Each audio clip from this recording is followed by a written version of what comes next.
People are lighting up all over the country. They call it the green rush.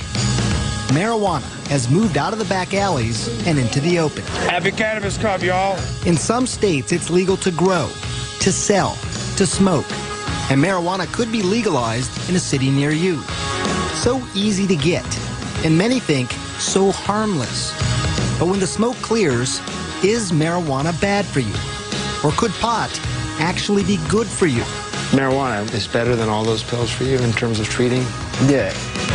I travel the world for answers. What does marijuana do to you? What does it do to your kids? A special investigation. Weed.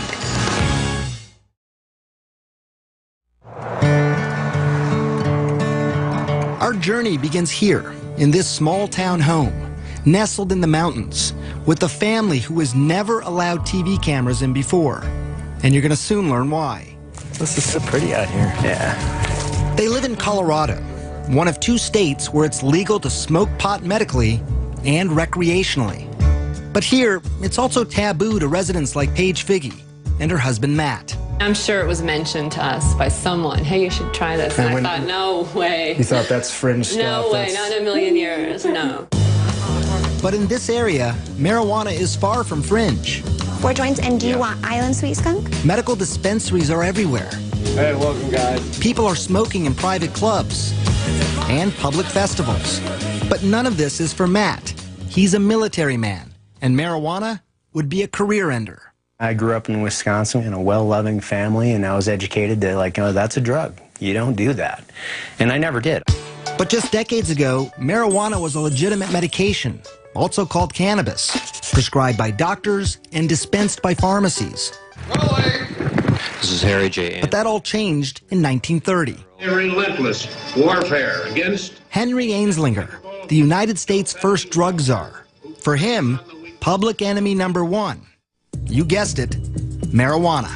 This guy saw how he could increase the budget of his department by having this mission, going after marijuana. You know, saying that there's this drug that the Mexican migrant workers are smoking, and it's loco weed, and it's going to make them crazy, and they're going to rape your women. He got the anti-marijuana message out through news reports. And then came this. and is convinced that he is hopelessly and incurably insane. The film, Reefer Madness, portraying the users of marijuana as unproductive, crazed. People are still afraid of what pot can do to them. In many ways, to have defined our attitudes now for 70 years. Yeah. Marijuana then became illegal in 1937. And by 1970, it was a Schedule I controlled substance. The government was saying it had no medicinal value and had a high potential for abuse. All reasons why the Figgies stayed away from marijuana. Until this. And this might be hard for some of you to watch.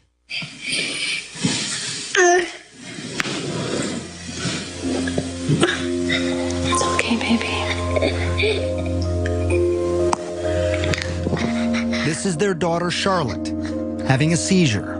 We just thought it was just one random febrile seizure.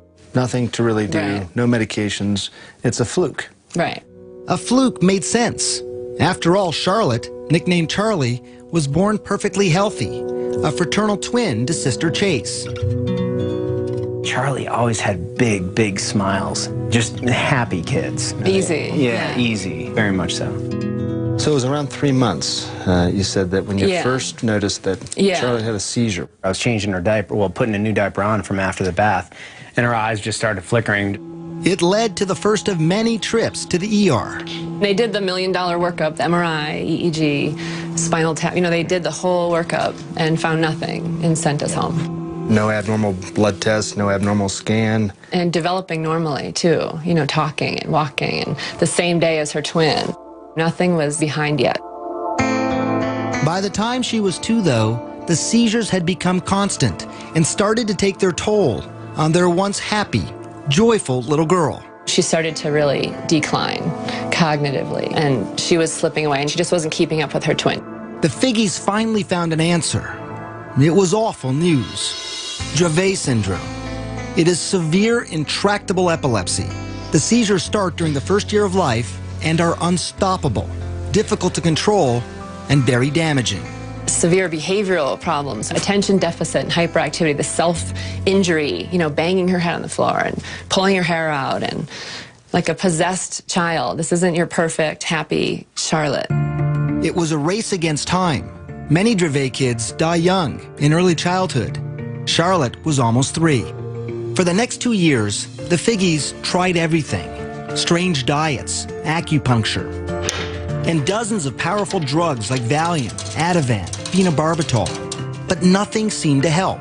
Even worse, some of the medications nearly killed her. After 1 dose, she stops breathing. And after 2 doses, her heart will stop. Did you have to do CPR then on her yourself? Yes. I remember when her heart stopped and I had her pulse and I lost her pulse. There was just nothing. The ambulance is on its way. She survived. You're okay. Mommy's here. But now it was fall of 2011, and Charlotte was 5 years old. When things were at their worst, she just sees all night, and the kids are sleeping either in my room or next door. They can hear her, the seizure scream all night, 50 times a night. And Chase would come in the morning and just, this is her twin, and just hug her and like rub her head and say, I'm just so glad you survived through the night last night. Matt had been deployed to Afghanistan, and the only thing he could do to help was start scouring the internet. And he stumbled onto this video of a child using marijuana. So how's everything going? Jaden had 4 days without a seizure. I'm like, wow, having success on specifically Dravet, this is interesting. It's natural. And while he couldn't ever imagine taking marijuana himself, he was now in the stunning position of recommending it for Charlotte. I was like, we need to do this. And I said, I don't know. Charlie, there you are. And then Charlotte's condition got worse. 300 seizures a week, almost 2 every hour. She was not talking or moving, basically catatonic. As a last resort, doctors wanted to either prescribe a powerful veterinary drug used on epileptic dogs or put Charlotte in a medically induced coma so her brain and body could rest. For Paige, those were not good options. But maybe, just maybe, marijuana now was. But she was about to find out how hard that would be. This isn't go to the pharmacy and pick up your medicine. There was no protocol. When we come back, what will the Figgies do? And what would you do if this were your daughter? Is it she's allergic to? I had resigned myself. I don't think she's gonna survive this. We've seen her flatline in the hospital. We've said goodbye. You're listening to Matt and Paige Figgy describe their own daughter. What would you do if this were your child? Charlotte Figgy had an extreme form of epilepsy. Her body was so frail that any seizure could kill her. With no traditional treatment left to try and the clock ticking away, her parents decided to try marijuana. Charlotte was just 5 years old. You need a card in order to be able to get the cannabis from a pharmacy. Doctors have to prescribe it. You need 2 doctors in Colorado to get the card for a juvenile or a child. It was hard. We were the first young child, and they said no. Everyone said no, no, no, no, no. Certainly her age played a role in my hesitance. Dr. Alan Shackelford is a Harvard-trained physician. He's also among a handful of doctors in Colorado who give prescriptions for medical marijuana. From the moment Charlotte entered his office, he knew she was in trouble. While he was just examining her, she had 2 seizures. She'd failed everything. There were no more options for her. Everything had been tried, except cannabis. Here's how scientists think it might work. Marijuana is made up of 2 ingredients. THC, that's the psychoactive part that makes you high, and CBD, also called cannabidiol. It's the CBD that scientists think modulates electrical and chemical activity to help quiet the excessive activity in the brain that causes seizures. I've been telling my patients to cut. Dr. Julie Holland is the editor of The Pot Book, a complete guide to cannabis.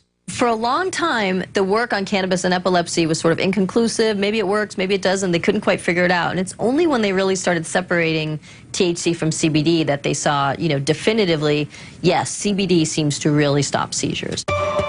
So the Figgies needed to find something that was rare, a strain of marijuana that was low in THC. Of course, they didn't want Charlotte getting stoned, but also high in CBD to treat her seizures. And that wouldn't be easy. Dispensaries and growers, they make their money off strains that are high in THC. I'm Joel. I'm Josh. No one knows that better than the Stanley brothers. Their family business is pot. And if you look at these clean-cut guys and what you see surprises you, don't worry. They've heard it all before. When we round the corner, they're like, oh, wait a second. Did you finish high school? They all not only finished high school, but also college, and in some cases, graduate school. Now, they are some of Colorado's biggest growers and dispensary owners. They produce up to 600 pounds of medical marijuana a year, and much of that marijuana is high in THC. But here, on their remote farm at this undisclosed location in the mountains, It takes a lot of plants. We're allowed to grow 6 per patient. they have been growing something different, something they call revolutionary. So Greenhouse 1. Greenhouse 1, yes. Welcome to paradise. Behind closed doors and under tight security, we enter what the Stanleys call the Garden of Eden. There's nothing like this in the world. This plant's 21% CBD and less than 1% THC. It took years of crossbreeding plants to get to this point. Instead of breeding up the THC, we've bred down the THC and bred up the CBD. And people said, you're crazy. Who's going to smoke that? So why grow it then? Well, the Stanleys also believed in CBD's potential to treat many diseases. And they had seen it change lives before. I always have 2 strains. Meet 19-year-old Chaz Moore. He uses many different strains of marijuana, many of them high in CBD, to treat his rare disorder of the diaphragm. My abs. He can't catch his breath. It's called myoclonus diaphragmatic flutter. This fluttering here, it's annoying, but it becomes painful pretty quickly, I imagine. Yeah, after like 15, 20 minutes is where I can start to really feel it. He's about to show me how the marijuana works. He's been convulsing now for 7 minutes. How quickly do you expect this to work? Within the first 5 minutes.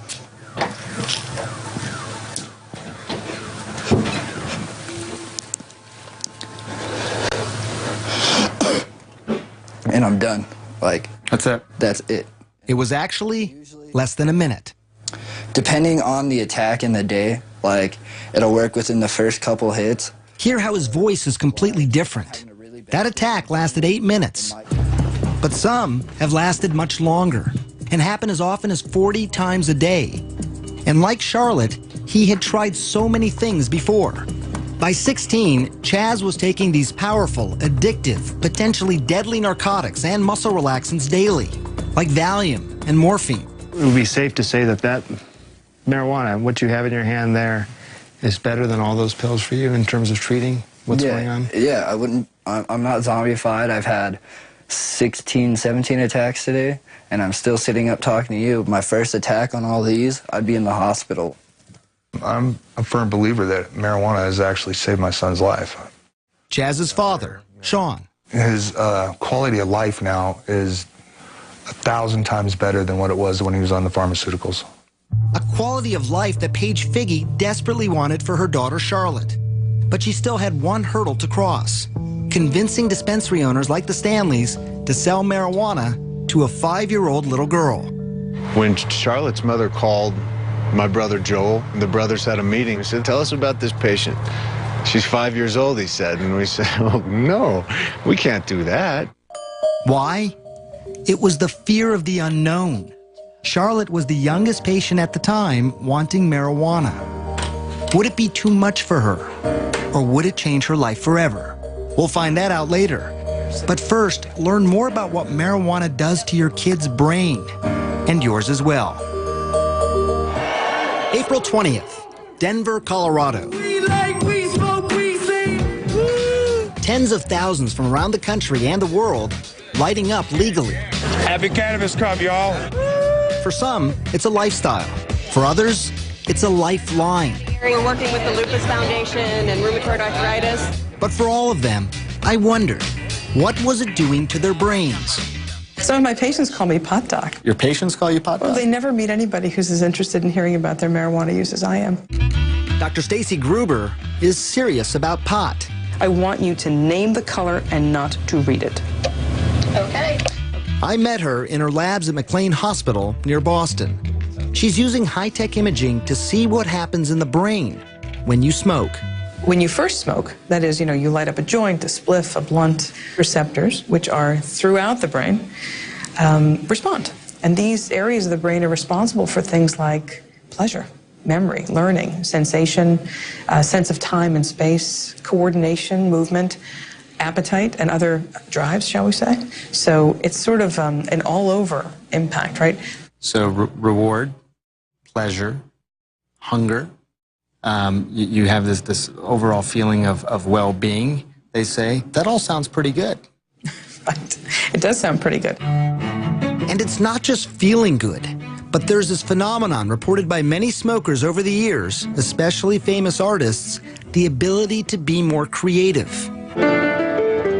When you feel that high, there's sort of a release of dopamine, and your brain sort of has the ability now to perceive things slightly differently from the way you might have if you hadn't been smoking pot. What you really see is this reduction in inhibitory function. Welcome, Dr. Gupta. Pretty spectacular. Less inhibition. That's something that painter Amir says helps him be more creative. A successful artist, his canvases sell for up to $25,000. It's my favorite way to work. Using marijuana. Yeah. He's been painting for 14 years, smoking for even longer. He says it makes him feel more relaxed, but most importantly for him, he says it makes him less critical of his own work. Stop worrying so much about this and that, and just sort of looking and being as present as possible. Amir does caution that it's a delicate balance for him. It would make me very apprehensive, as maybe a little paranoid, just too analytical. You can get paranoid, you can have disorganized thinking, you get disoriented. It can be uncomfortable, it can lead to panic attacks or anxiety attacks in people. How do you know when you've done too much? Simple tasks become very frustrating, like mixing paint, and then just sort of get into this state of, you know.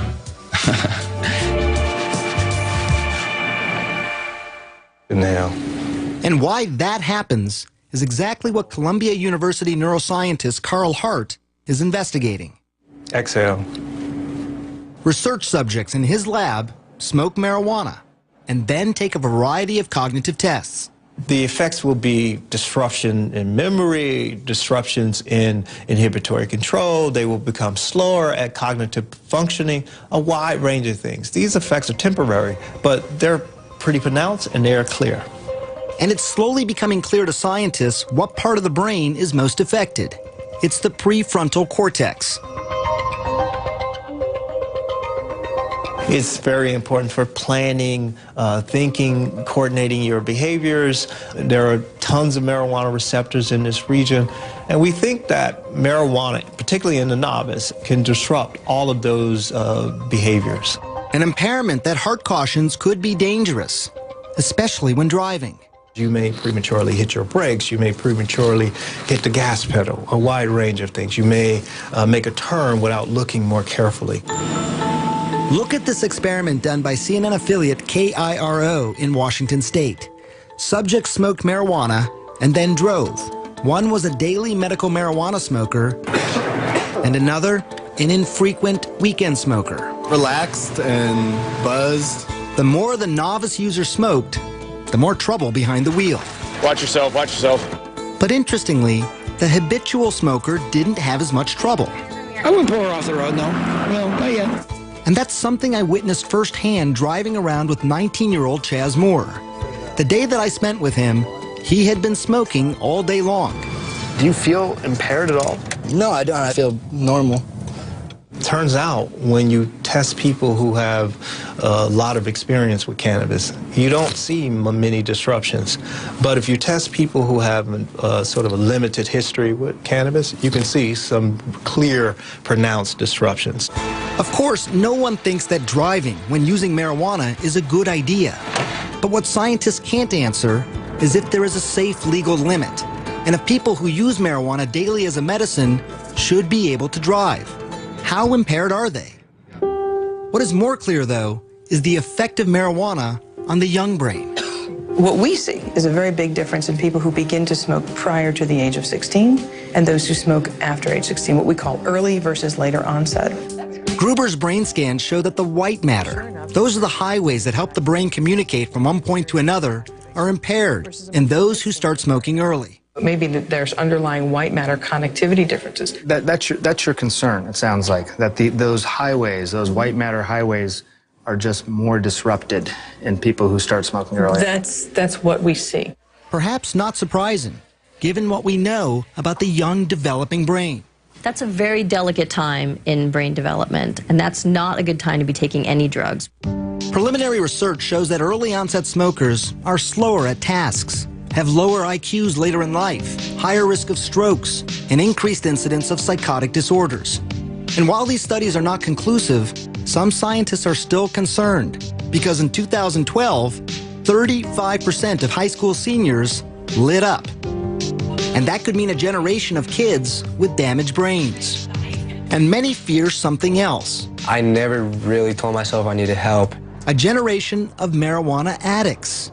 When we come back, the truth and the science behind what's being called a growing epidemic. And later, Charlotte's story, the first and youngest child to try marijuana in Colorado. This was the day Chaz Moore almost died, pumped full of drugs like morphine, Dilaudid, Valium, to quiet a non-stop 48-hour attack. I thought I was going to overdose, and yeah, it was pretty bad. At his bedside, his father, Sean, watched his son go from being catatonic to what he calls high as a kite. How high are you on the morphine? I'm not high. I've watched friends of mine die from taking the same drugs that he took. You see, Sean was a drug addict, and he had struggled for decades to get clean. It was scary. It was really important for him not to take these drugs if he could avoid them. If he could avoid them. I know how addictive they are. I've seen it. It scared the hell out of me. But Sean is not scared of marijuana, and neither is Chaz. This right here, I don't get sick off of it. I can't overdose. And Chaz is right about that. While there are fatal, accidental prescription medicine overdoses every 19 minutes in this country, there are virtually no reports of fatal marijuana overdoses. And it's perhaps one of the biggest reasons most people think pot is safe. In fact, a new study of children showed that by high school, only 1 in 5 think marijuana is harmful. That's the lowest number in more than 2 decades. And it's something we heard over and over as we traveled around the country. Not really that harmful. It has a lot of benefits. Not really too concerned about it. I think it's safe if you're a safe person. Probiotics are... But the experts we spoke to said there is more to the story. There are people who compulsively smoke, who want to stop smoking, but they can't stop smoking. In fact, 9% of marijuana users will become dependent. Now, that's not as high as other drugs, like heroin. 23% of users become addicted, or 17% with cocaine, or 15% with alcohol. But it's still approximately 1 out of every 11 marijuana smokers. There's no longer any scientific debate that marijuana is not just psychologically addictive, but also physically addictive. So give me an update. How you doing? Dr. Christian Thurstone runs one of Colorado's largest youth substance abuse treatment clinics. The number of marijuana addicts he treats has tripled in the last 3 years alone. Literally, I cried about it. Marijuana is #1 on their list of priorities. They have dropped out of life.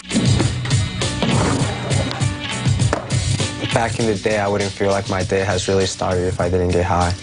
Joel Vargas started smoking when he was just 13. By 15, he was smoking more than a dozen times a day. He stopped skateboarding. He even dropped out of school. I like getting high. I need to get high because my brain is telling me.